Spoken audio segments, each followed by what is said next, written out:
Na viongozi wa kidini wakiongozwa na Maaskofu na Masheikh katika eneo la magharibi mwa Kenya wamekongamana mjini Kakamega ili kujadili kuongezeka kwa kasi ya maambukizi na vifo ambavyo vinatokana na virusi vya Korona katika kaunti hiyo ya Kakamega. Kwa kauli moja, wakikubaliana kuwatimua waombolezaji wowote ambao wanazidi idadi ya 200 kwenye maziko, kupinga mikutano ya kisiasa pamoja na kutaka mikutano za siasa kama vile BBI ziahirishwe hadi virusi vya Korona vitakapopungua humu nchini. Turudi 2 serikali 3 because we are leading good number of people down there. Tunataka kutupunguza hii magonjwa kwa kutohudhuria matanga watu wengi. Watu ambao wanakubalika kuhudhuria matanga ni watu 200 kama wako wengi. Na kwa sababu ya hiyo, sisi kama interfaith tunataka tufanye msako sasa. Matanga yeyote ambayo inafanyika katika kaunti hii tunataka tuhusike. Ninaona tuweke kando BBI kwanza. Weka kando kwa sababu pandemic ya COVID-19 iko sana. Kitu number 1 priority, tutafute mbinu ya kupunguza magonjwa hii ya COVID-19.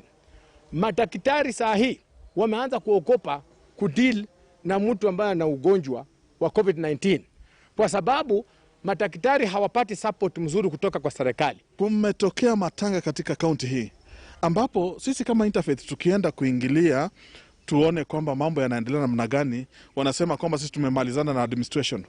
Kumaanisha kwamba wamepeana kitu kwa administration ya kwamba wakapewe muda wa kuendeleza ibada yao. Na hiyo ndio chanzo kingine cha usambazaji wa virusi hivi katika kaunti na mahala pengine popote. Kwa hivyo tunauliza administration wasianze kuchukua kitu kidogo eti kwa sababu wanataka kwamba matanga ikaendeshwe jinsi ambavyo wapendavyo wenye matanga.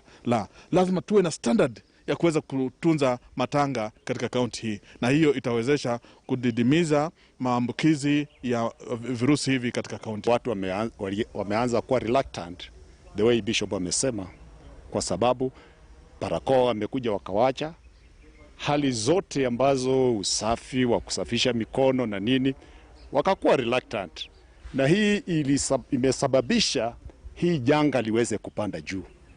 Ile tu shauri kama interfaith tunatoa especially kwa wachungaji wetu, wazingatia sana katika makanisa yetu, misikiti na hata zile Hinduism, waangalie usafi, maji yawekwe, barakoa, washirika wasiingie kanisani kama hawana barakoa, tutakontroli kitu. Na viongozi katika eneo la Embakasi ya Kati wamefanya mkutano na vijana wa kuokota taka eneo la Kayole ili kutatua mzozo